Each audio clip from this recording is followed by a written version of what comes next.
السلام علیکم ناظرین، میں ہوں آپ کا میزبان عادل رضا اور این پی نیوز کے خصوصی پروگرام میں آج ہم صحافیوں کے ایشوز کے اوپر بات کریں گے، اور ہم نے صحافیوں کے موضوع کے اوپر بات کرنے کے لیے اور ان کے مسائل کے اوپر بات کرنے کے لیے اپنے اسٹوڈیو میں انوائٹ کیا ہے آل پاکستان میڈیا کونسل کے چیئرمین محمد اشرف جعفری کو، اور ان کے ساتھ ہمارے مہمان ہیں رانا خلیل ضمیر جو کہ چیئرمین ہے پنجاب میڈیا ایسوسی ایشن پنجاب کے، اور ہم ان سے جانیں گے کہ اس ٹائم میڈیا کے اوپر جو کرائسس ہیں، خاص کر صحافیوں کے اوپر جو ظلم و ستم کیے جا رہے ہیں، ان کو نوکریوں سے برطرف کیا جا رہا ہے، اس کے حوالے سے ان کا کیا سٹانس ہے اور کس طرح یہ اپنے صحافی بھائیوں کے حقوق کا تحفظ کرنے کے لیے کھڑے ہیں۔ جی السلام علیکم جعفری صاحب۔ جی وعلیکم السلام۔ جی سب سے پہلے میں آپ کا شکریہ ادا کرتا ہوں دونوں مہمانوں کا کہ آپ ہمارے آج کے پروگرام میں تشریف لے کے آئے، اور سب سے پہلے میرا کویشچن ہے جناب محمد اشرف جعفری صاحب سے۔ جی جعفری صاحب آپ بتائیے کہ یہ صحافی جو اپنی پوری زندگی شعبہ صحافت کے لیے صرف کر دیتا ہے اور جن میڈیا ہاؤسز کے ساتھ وہ دیانتداری کے ساتھ مل کے کام کرتا ہے، شب و روز نہ دن کا خیال کرتا ہے، نہ رات کی فکر کرتا ہے، نہ اپنے گھر والوں کی طرف مڑ کے دیکھتا ہے، اور اپنی ذمہ داریاں انتہائی چوبک دستی کے ساتھ نبھاتا ہے، آج اس ٹائم ان کے اوپر ایک کرائسس کا ٹائم چل رہا ہے، اور یہ بتائیے کہ بہت سے ہزاروں ورکرز کو میڈیا مالکان نے اپنے اداروں سے نکال دیا ہے، تو کیا ان کا کوئی پرسانی حال نہیں ہے؟ کیا کہتے ہیں آپ اس والے سے؟ بسم اللہ الرحمن الرحیم۔ اس وقت جو صحافیوں کو مسائل درپیش ہیں، خاص کر جو یہ ان کا جو گھریلو سسٹم ہے جو چولہا بجھ چکا ہے، اس کو بجھانے میں سب سے بڑا جو مسئلہ ہے یا اس کے پیچھے جو بڑے بیٹھے ہوئے ہیں وہ میڈیا ہاؤسز میں بڑے مالکان بیٹھے ہوئے ہیں جو کسی صحافی کو بغیر بتائے فارغ کر دیتے ہیں، حالانکہ ہر صحافی کو اس سے اپنے چینل سے امیدیں وابستہ ہوتی ہیں۔ وہ صبح نکلتا ہے اور شام کو آتا ہے، اس کو پتہ ہوتا ہے کہ میں شام کو اپنے بچوں کے لیے کچھ لے کے جاؤں گا، ابھی وہ سارا دن کھوج میں رہتا ہے، نکلتا ہے، اس ایک چینل کو لو سے کامیاب کرتا ہے، ٹاپ کرتا ہے۔ جب چینل ٹاپ ہوتا ہے، مالکان کو تھوڑا سا کرائسس آتا ہے تو فوری طور پہ ان کو برطرف کر دیا جاتا ہے۔ میری سب سے بڑی خواہش یہ ہے کہ گورنمنٹ کو ایک ایسی پالیسی بنانا چاہیے کہ کسی بھی جو خاص کر یہ چینل بڑے بڑے چینل پہ بیٹھے ہوئے ہیں، ان کو ایک بانڈ کیا جائے، لیگل طریقے سے بانڈ کیا جائے، کسی کو بھی چاہے چینل چلے یا نہ چلے اس کا گھر کا چولہا چلنا چاہیے۔ سر آپ یہ بتائیے کہ آپ تو ایک نمائندہ تنظیم کے چیئرمین ہیں، آل پاکستان میڈیا کونسل کے چیئرمین ہیں، میں یہ سمجھتا ہوں کہ جو ٹریڈ باڈیز ہیں ان کی ذمہ داری ہوتی ہے کہ جب ان کے جو ممبران ہیں، ان کے جو ورکر ہیں، یا ان کے جو شعبہ سے وابستہ لوگ ہیں، ان کے اوپر اگر کوئی کرائسس آتے ہیں یا ان کے ساتھ کوئی ظلم و زیادتی ہوتی ہے، تو ان ٹریڈ باڈیز کا کام ہوتا ہے کہ وہ ان کے اگینسٹ ان کے حقوق کے لیے کھڑی ہوں۔ تو ہمیں یہ بتائیے کہ آپ کا کردار کیا رہا ہے؟ جی بالکل جناب، جب بھی کوئی مسئلہ بنا ہے آل پاکستان میڈیا کونسل نے دوسری تنظیموں کے ساتھ کندھے سے کندھا ملایا ہے اور ہمیشہ ان کے حقوق کی آواز کو بلند کیا ہے۔ ابھی یہ پچھلے جو دنوں جو کرائسس ہوئے ہیں، آل پاکستان میڈیا کونسل نے حد سے زیادہ بہت کچھ کیا ہے جس کا ریکارڈ ہمارے پاس موجود ہے۔ ایسے ہمارے سفید پوش دوست تھے جن کو جو آگے نہیں آ سکتے تھے، جن کی ریکویسٹ تھی کہ ہمارا نام بھی نہ آئے، آپ یقین کریں کہ ہم نے مشکل وقت میں ان کے ساتھ کندھے سے کندھا ملایا ہے۔ کئی ایسی بیوز ہیں جن کو ہم نے یہاں تک کہ ان کے بچوں کا خرچہ تک، رینٹ تک ہم نے پے کیا ہے۔ لاہور میں تقریباً 10 ایسے لوگ میرے پاس ریکارڈ موجود ہے جن کا ہم نے راشن سے لے کر ان کے رینٹ تک ہم نے کوشش کی ہے، اور ہم ہمیشہ انشاءاللہ تعالیٰ ان صحافیوں کے حقوق کے لیے آواز بلند کرتے رہیں۔ جی رانا صاحب، آپ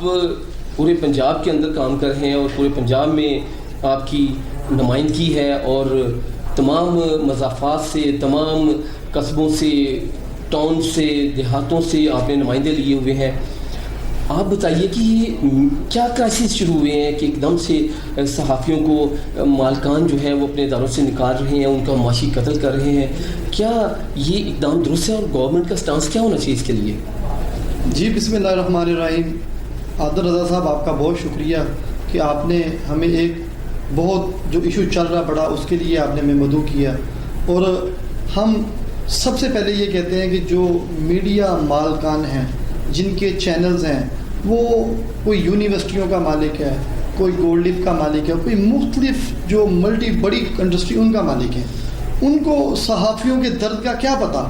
کہ صحافی کا درد کیا ہے. ٹھیک ہے, انہوں نے تو ایک انڈسٹری لگائی ہے, ان کا تو ایک پیشہ تھوڑی ہے, ان کے لیے تو ایک کمائی کا ذریعہ ہے. جرنلسٹ کے جو چینل بنائے ہیں, کوئی بھی چینل آپ کو سب کو پتہ ہی ہے کہ چینل کس سسٹم پہ کام کر رہے ہیں. ان کے مالکان کے یونیورسٹیاں مختلف چیزیں ہیں, ان کو صحافیوں سے کیا لگے اور صحافی کیا ہیں ان کو کیا پتہ ہے. اور دوسری بات ہے معذرت کے ساتھ کہ ہمارے پاکستان کے اندر صحافیوں کے لیے کوئی یونیورسٹی کا انعقاد نہیں کیا گیا. ابھی چند دن ہوئے ہیں رانا صاحب, میں آپ کی بات کو اور زیادہ سپورٹ کرتا چلوں. ایک گھی بنانے والے مل جو ہے ان کے جو مالکان ہیں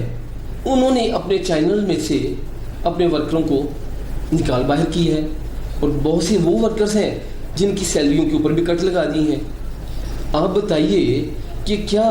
اس طرح کے اداروں کو قیام ہونا چاہیے؟ گورنمنٹ کو ایسے اداروں کو پروٹیکشن کے لیے جو یہ چینلز بنا کے بیٹھ جاتے ہیں ان کو لائسنس دینے چاہیے کہ آپ بیٹھیے اور اپنے کاروبار کے فروغ کے لیے چینل بنا لیں, اس کی پروٹیکشن کے لیے چینل بنا لیں, لیکن بعد میں جب برا وقت آئے تو آپ ملازموں کو اٹھا کے باہر پھینک دیں. حضرت صاحب بہت خوبصورت سوال آپ نے کی ہے. اب دیکھیں جب لائسنس دیتی ہے حکومت پیمرا یا کوئی بھی ایک D G P R licence دیتی ہے, کسی اخبار کا این او سی دیتی ہے, لیکن اس سے کیوں نہیں انٹرویو کرتی کہ صحافت کو اب سمجھتے ہیں, صحافیوں کے مسائل کیا ہیں. ٹھیک ہے, یہ چیزوں کو کوئی نہیں پوچھتا. وہاں پہ چلتے پیسوں سے لائسنس لیا جاتا ہے, لائسنس سے چینل بنتا ہے, وہاں پہ 2000 بندہ ملازم ہو, جب تک ان کو ارن ہو رہی ہوتی ہے صحافیوں کو رکھتے ہیں, جب ارن ختم ہو جاتی ہے وہ بند کر دیتے ہیں. دوسری میں جس بات پہ بات کر رہا تھا پہلے بھی کہ ایک یونیورسٹی ایک الگ سے, جیسے میڈیکل کے لیے آپ دیکھیں ڈاکٹر کے لیے ایک الگ یونیورسٹی ہے, اس کے لیے تمام چیزیں وہاں پہ موجود ہیں, وہ سیکھ سکتا ہے. ٹھیک ہے, پولیس کے لیے ایک ٹریننگ کا سسٹم ہے, تمام محکموں کے لیے ایک ٹریننگ کا سسٹم ہے. صحافیوں کے لیے ایک الگ, چاہے وہ 1 ایکڑ میں ہو 2 ایکڑ میں ہو, ایک یونیورسٹی ہو جہاں سے ایک ڈور سے ایک صحافی انٹر ہو اور دوسرے ڈور سے وہ صحافی بن کے باہر چلا جائے. رانا صاحب آپ کو میں تھوڑا سا بتاتا چلوں,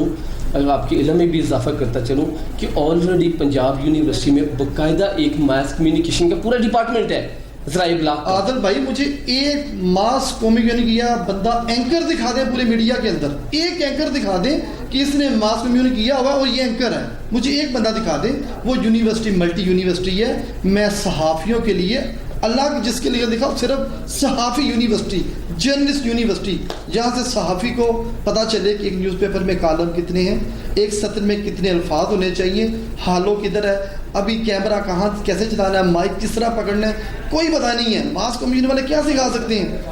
اس کے لیے ابھی ایشو تو بہت زیادہ ہیں. ابھی تو ایشو جو ہے لوگوں کے گھر کے چولہا جلنے کے حل نہیں ہو پائے, تو یونیورسٹی کہاں سے بنے گی؟ ابھی پہلے آپ اس کے لیے بتائیں کہ جو جن ہمارے صحافی بھائیوں کے گھروں کے چولہے ٹھنڈے کر دیے گئے ہیں, جن کا معاشی قتل کیا جا رہا ہے, اس کی روک تھام کے لیے کیا کرنا چاہیے, اس کے اوپر کچھ سجیشنز دیں. یہ تو 2 سال سے چل رہا ہے. میں ذرا ایک بات کمپلیٹ کر لوں, میں آپ کو اس کا جواب بھی دیتا ہوں. میں یہ گزارش کرتا ہوں حکومت پاکستان سے کہ آپ صحافیوں کے لیے پلیز 1 یا 2 ایکڑ کی ایک یونیورسٹی کا اعلان کریں, جس کے اندر صرف جرنلسٹ, نیا جرنلسٹ, پرانا جرنلسٹ جس کو 10 سال ہو گئے ہیں, 20 سال ہو گئے ہیں, وہ اپنی معقول سی ایک فیس جمع کروا کے وہاں سے اپنی ٹریننگ کا آغاز کرے. ابھی ہمیں 90% یہی نہیں پتا کہ صحافت ہے کیا. سب سے پہلے ہم نے خود درست ہونا ہے, اس کے بعد ہم نے کسی کو درست کرنا ہے. اور جو دوسری بات آپ نے کی کہ جو اس ٹائم چل رہا ہے, جو صحافیوں کے ساتھ جو سلوک ہو رہا ہے, تو یہ غلط ہے. یہ ہمیں دیکھنا چاہیے. میں نے کیا کہا ہے کہ سب سے پہلے ڈی جی پی آر کو, پیمرا کو دیکھنا چاہیے کہ آپ نے 2000 بندہ ہائر کیا ہے, کیا آپ کو جرنلسٹ کا پتہ ہے, صحافت کا پتہ ہے, صحافت ہے کیا, ٹھیک, ان کے حقوق کے ہیں, یہ کہاں جائیں گے. پیمرا نے فیسز لینی ہے, لاکھوں کروڑوں روپے انہوں نے لے کے لائسنس دے دینا ہے. آگے کیا وہ کرتے ہیں کیا نہیں کرتے, ان کو اس بات سے کوئی غرض نہیں ہے. آپ جی جعفری صاحب آپ بتائیے گا کہ آپ کے پاس ایک مین پاور ہے, آپ نے آل پاکستان میڈیا کونسل بنا رکھی ہے جس کے یقیناً ہزاروں ممبران ہوں گے, تو بتائیے کہ کیا آپ کوئی اپنے صحافی بھائیوں کے جو ان کا استحصال ہو رہا ہے اس کی روک تھام کے لیے, سدباب کے لیے, ان کے حقوق کی پامالی کے اگینسٹ آپ کیا کوئی احتجاج کرنے جا رہے ہیں یا کوئی فیصلہ کر رہے ہیں, یا کہیں کوئی دھرنے کا آپ نے بھی سوچا یا نہیں؟ جی بالکل، ہم نے انشاءاللہ یہ، بلکہ ہمارا تو آج سے کچھ 3-4 ماہ پہلے یہ پروگرام بنا تھا، اور میں نے باقاعدہ حکومت پنجاب کو یہ وارننگ دی تھی کہ اگر صحافیوں کے ساتھ یا ان کے ساتھ اچھا سلوک نہیں کیا گیا، ان کے ساتھ جو غلط FIRs ہو رہی ہیں، تو ہم انشاءاللہ تعالیٰ پنجاب اسمبلی کے سامنے دھرنا دیں گے۔ تو یہ کرونا کی وجہ سے ہم دھرنا نہیں دے پائے، لیکن ابھی میں انشاءاللہ سب جتنی بھی ہمارے حال میں تنظیمیں، صحافتی تنظیمیں ہیں، جیسے کہ رانا صاحب ہمارے ساتھ ہیں، ہم مل کر انشاءاللہ تعالیٰ پنجاب اسمبلی کے سامنے ایک بہت بڑا دھرنا دیں گے، اور انشاءاللہ حکومت کو گھٹنے ٹیکنے پر مجبور کریں گے۔ صحافت زندہ باد۔ جی رانا صاحب، آپ بتائیے گا، لاسٹ میں آپ بتائیے گا کہ آپ کی، کیونکہ پورے پنجاب میں ممبران ہیں اور آپ بڑے ہی ایکٹیو اور بڑے ہی فعال طریقے سے کام کر رہے ہیں، کیا آپ لاہور سمیت دیگر شہروں کے اندر بھی کوئی اس طرح کا پلان کر رہے ہیں کہ آپ کے جو نمائندے ہیں، آپ کے جو ممبران ہیں، وہ آپ کے احتجاج کو کامیاب کرنے کے لیے علاقائی سطح پہ تحریک چلائیں یا آپ کی ایک بڑی کمپین کا حصہ بنیں؟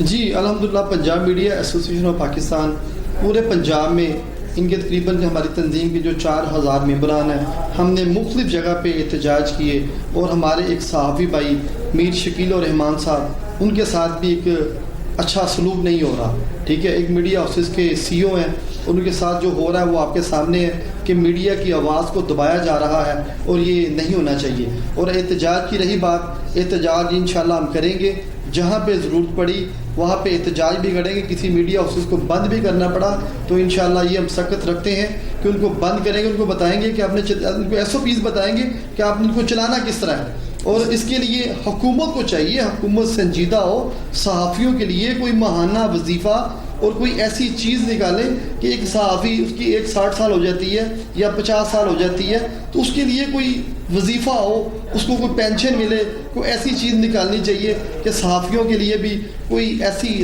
نجات بن جائے کہ وہ اس فیلڈ میں، دیکھیں اب کیا ہے کہ ہمارے فنانشلی معاملات اتنے کہ ہمارے کچن نہیں چلتے، صحافی اپنے کام چھوڑ کے، کسی نے برگروں کی دکان بنا لی ہے، کسی نے کوئی دکان بنا لی ہے، کیا کرے، کہاں جائیں؟ اگر صحافت کا یہی حال ہوا تو یہ چینل تو بند ہو جائیں گے، یہ تو صحافی بیچارے ذلیل و خوار ہو جائیں گے۔ حکومت کو اس کے اوپر کوئی سوچ وچار کرنا چاہیے، کیونکہ یہ ذمہ داری حکومت پاکستان کے کندھوں پہ ہے۔ پاکستان زندہ باد، پاکستان پائندہ باد۔ جی ناظرین، آپ نے ابھی ہمارے مہمانوں کی گفتگو کو سنا، اور انہوں نے اپنے جذبات کا اظہار بھی کیا، اور انہوں نے یہ بھی کہا کہ ہم اپنے صحافی بھائیوں کے جو ان کا استحصال کیا جا رہا ہے اس کے اگینسٹ ہم باقاعدہ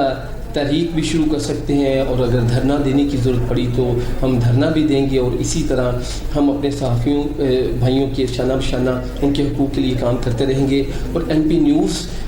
جو آج کے اس پروگرام کو آپ کے سامنے لے کر آئے ہیں، ہمارے ان جو صحافی تنظیموں کے جو سربراہان ہیں جو ہمارے ساتھ موجود تھے، انہوں نے اپنے جن جذبات کا اظہار کیا، ہم ان کے اس طرح کے جذبات کو آئندہ بھی اپنے پروگرام میں اسی طرح ہائی لائٹ کرتے رہیں گے، اور MP نیوز جو ہے اپنے صحافیوں کی آواز بنا رہے گا اور ان کے مسائل کو اسی طرح اجاگر کرتا رہے گا۔